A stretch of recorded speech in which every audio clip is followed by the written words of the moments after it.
It's been 30 days since I've started selling Pokemon cards, and today I'm going to give you the 5 things that I've learned in the last 30 days of 2023 on how to sell Pokemon cards online. We're going to go over 4 different things that I have found incredibly useful in my Pokemon business, and one thing that has been absolutely detrimental. As most people probably expect, Pokemon businesses can be highly lucrative. However, in this video, I'm going to give you the reality that selling high-ticket items is not always the case. In fact, you probably sell a lot of bulk. So without further ado, let's go ahead and jump into the 5 things that I have learned the most in the last 30 days. Number 1, I primarily sell Pokemon TCG bulk. What is that? Commons, uncommons, rares, and holo rares on TCG Player. I've sold on several different platforms, whether that's eBay, Amazon, Mercari, you can name it all. I've probably done it. And this channel has over 40 videos talking just about this topic. So be sure to subscribe, hit the like, and check out those videos if you'd like to learn more. But anyways, I sell primarily bulk, and recently I've been getting into the TCG Player Direct program, which if you don't know what that is, that's essentially TCG Player selling inventory on your behalf, to which you then fulfill that inventory, ship it to them so that you only have to ship one package at a time, and everything goes through Direct. On Direct, you can also charge more for your products. So, interestingly enough, how have my results been? In the last 30 days, I've sold $482.89 on TCG Player. After fees, that comes to $324.35. I also sold a case of Evolving Skies for about $2,000, but I'm not including that into these numbers. Of those sales, $370.95 were through TCG Player Direct before any fees. After fees, that came to $228.01. Now, this is really interesting because primarily those are commons, uncommons, holos, and rares. I'm going to go ahead and average the cost of those things at 5 cents per card, which that's 371 items. That's a total cost of $18.55. So a huge profit on TCG Player Direct sales. And the biggest plus, I only have to send one shipment to TCG Player Direct once they ask me to send all the cards to them, and it's probably going to cost me around $4 to $8. That's a huge spread of profit from those items. This is really interesting. TCG Player Direct has been an absolutely great service, and I highly recommend that if you have the amount of inventory and the sales to do it, that you look into it. Of the other $482 in sales total, $111.94 of those sales were from non-direct inventory. After fees, that comes to $96.34. Essentially, this is me shipping out items in plain white envelopes with the stamp. Now, these are items that go through non-direct. Now, that's going to lead us to something that's really, really crucial about this, and something I've learned. As a TCG Player Direct seller, I do not want people to buy from my store and have me ship out the orders. With Direct, since I can send everything all at once, it's most beneficial to me to not have to ship items all the time. Stamps get messy, items get lost, and you have to deal with all the disputes that customers can bring, where Direct kind of takes away all those issues. So here's the key thing that I learned. I set my shipping, instead of free, which I've been doing for over 3 years, I set my shipping to $1.99. And to my surprise, people still pay. This has been absolutely stunning. I have gotten orders where a card is $1 and the sales tax, or the price of the shipping is $1.99. Their total order comes to $3. I've had people order tons of cards together, which brings up the higher average order value with $2 shipping. The amount of $2 shipping orders I have gotten blows my mind. Now, a lot of this stuff is not going to work if you're not a direct seller, to which if you aren't, I would highly recommend you stick with the 99 cents or free shipping over $5 model. But once you get into Direct, don't be afraid to set your shipping floor to $1.99. You would be shocked at how many people pay for it.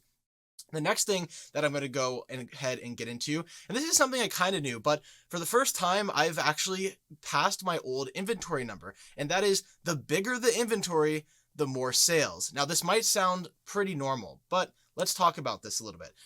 In the last 30 days, I have listed over 10 sets, from Burning Shadow, Sun and Moon, all the way up to Shining Fates.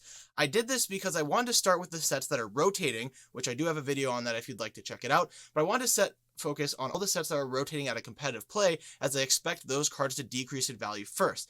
Then, instead of listing Sword and Shield on, I decided to list backwards, because when the new rotation comes, new cards could be good, and I don't want to pre-sell those cards without seeing the potential they have in the future. So going backwards from Sword and Shield base all the way into Team Up, Unbroken Bonds, Unified Minds, Lost Thunder, Celestial Storm, you name the sets, all the way back to Burning Shadows, I want to list cards that already had some value to them and to try and get a feel for what's going on.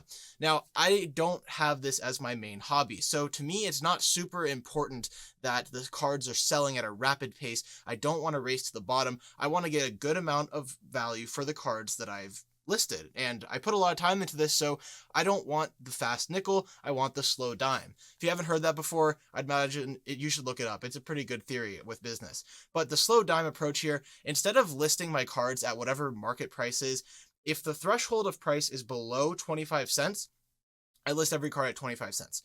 So if you were to go to my TCG Player inventory, you would only see cards priced at 25 cents and above. And to my surprise, people still buy. This is how I've been able to get some of these higher sales numbers in only 30 days of selling, with around 400 items sold. The 25-cent floor, when people are coming in and they're looking to buy the entire set of Burning Shadows, common, uncommons, and rares, they can come to my store to purchase it. Why? Because I have pretty much every common, uncommon, and holo listed. This is one of the advantages that you have of selling bulk. On top of that, when people have more options, they tend to buy more. The 25-cent floor is something that's really great. And you don't have to copy me. You can also do 20 cents. You could do 15 cents. Whatever works for you. For me, 25 cent works. I'm still getting orders, and the sales numbers just keep increasing. Now, interestingly enough, I've also added 3 different supply sets to my business, and these have been really helpful in keeping things organized and on track. Is these BCW modular sorting trays. These click together kind of like this, and you can get a bunch of them. I have over 30 that I've used for alphabetical sorting and set sorting, and they come in these boxes like this, usually in sets of 6.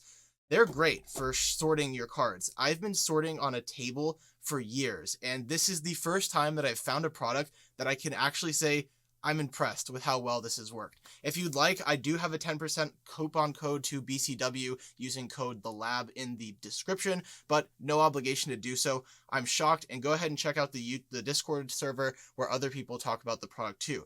In addition to that, I have bought more of these BCW dividers. Before these 30 days, I was using no dividers. I was just setting the sets into boxes with no dividers and just sorting it alphabetically. And it was an absolute pain trying to sort through these things when cards sell. A card would sell and I would have to sit there and manually flip through the cards with my finger. This leads to the cards getting scratched. It's impossible to find things, and I would make orders go missing all the time. With these BCW dividers are bigger than the card itself, so you can easily just use these to flip through, and it makes it going a lot faster. You can label them A through Z. It's just a great product. On top of that, these are monster pads. Now, these are completely unnecessary. You do not have to get these, but these I think can also be replaced with pool noodles. And you know, when you have a 5,000 count box, you set up your cards in one of those 1,000 count rows and you have 500. And when you go to pull an inventory or something, it just slides all the way back. It's extremely frustrating. These things are designed to just put them behind the cards so that they don't slide backwards. Some of these sets that I have behind me, and you can see in the white rows, I don't have the full 1,000 or even more. So these pads are excellent for stopping stuff from sliding around. Those are some of the new supplies that I've introduced to my business. Now, the next thing I want to go to is don't list cards at the bottom. This kind of goes into that 25-cent price floor, but I'm going to tell you some of the ways that you can maximize the value that you're getting out of your cards. So, let me go ahead and tell you a story. A couple weeks ago, I noticed that Judge from Fusion Strike was selling for about $0.25. And there were probably 10 sellers that had Judge for $0.25. There were non-verified stores, there were Gold Star sellers, all sorts of stuff. There was one seller that was selling Judges for $1.99, but he only had 3 or 4. And there was one seller that had Judge for $3.99 and had 1 copy. So I was looking at this, and I had 46 Judges. I could have just listed all 46 at 25 cents a card. But instead, I knew that I had sales history, I was a Gold Star seller, and I knew that Judge was a hot card in the competitive game. So what did I do? I listed above the other seller that only had the 3 or 4 copies, and listed all my copies at $1.99 plus $1.99 shipping. To my surprise, people actually started buying playsets, which is 4 copies, of Judge. This blew my mind. I was like, okay, well, my strategy worked. I'm now making $2 on a card that I paid 2 cents for. But here's where it gets better. Once I sold a few, the other sellers sold out. I then noticed that one listing with the $3.99 was still up.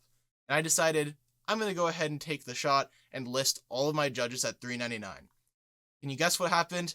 The judges started selling at $3.99. I sold over 20 judges for $3.99. That's a card that I paid 2 cents for. Absolutely incredible. So the lesson here is if you have more than 4 copies of a card, you should not list at the bottom. You should list above all the other sellers that have 1 copy, 2 copies, 3 copies, and charge the premium when a player is trying to get a playset.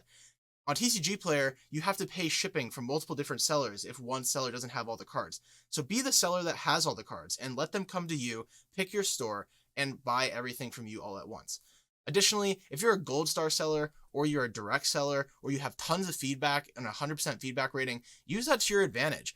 People are going to buy from the store that is higher rated with a higher price compared to people that have a 90% feedback or just no gold star or anything. People want trust. They want the products delivered and they want them safe and they want them in good condition. Be the seller that does a good job.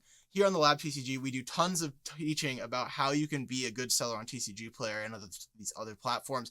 Highly recommend that you take care of the customers that are buying from you, and you might just get some repeat sales.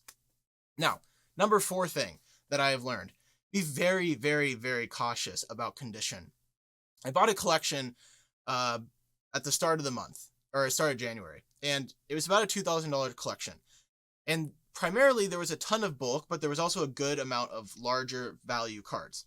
Now, I'm going to be fine on the collection, but I was in a kind of dimly lit room and I didn't pay as close attention as I probably should have to some of the card conditions. And to my surprise, some of the cards that I thought were moderately played or heavily played ended up being damaged or there's stains or stuff on them.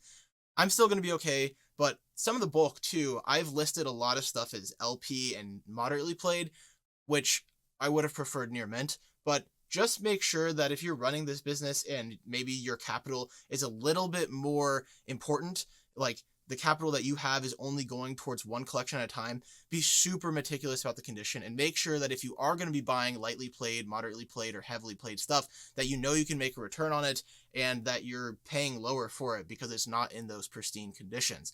On top of that, I've decided I'm no longer going to sell heavily played cards. I think keeping stuff to near mint, LP, and moderately played is going to be the best bet for me. The heavily played stuff almost never sells. It still is worth listing if you have it, but for me, I have a goal to complete a bunch of old school retro decks, and being able to just kind of keep some of these lightly played or heavily played cards that are absolutely destroyed, that probably are never going to sell anyways, I would rather just keep those. So I've made the decision to make my listing process easier. I'm just not going to sell heavily played cards anymore. Now, here's the thing that I hate.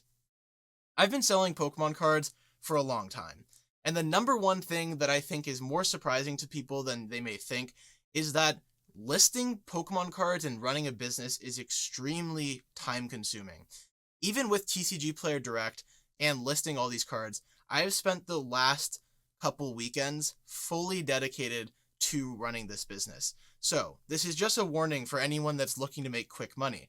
If you think you're going to make quick money in Pokemon cards, I would highly, highly, highly advise against getting into it because it takes a lot of work, a lot of commitment, and a lot of passion. So those are the 5 things I've learned over the last 30 days. I hope you enjoyed the videos, and I will see you all in the next one.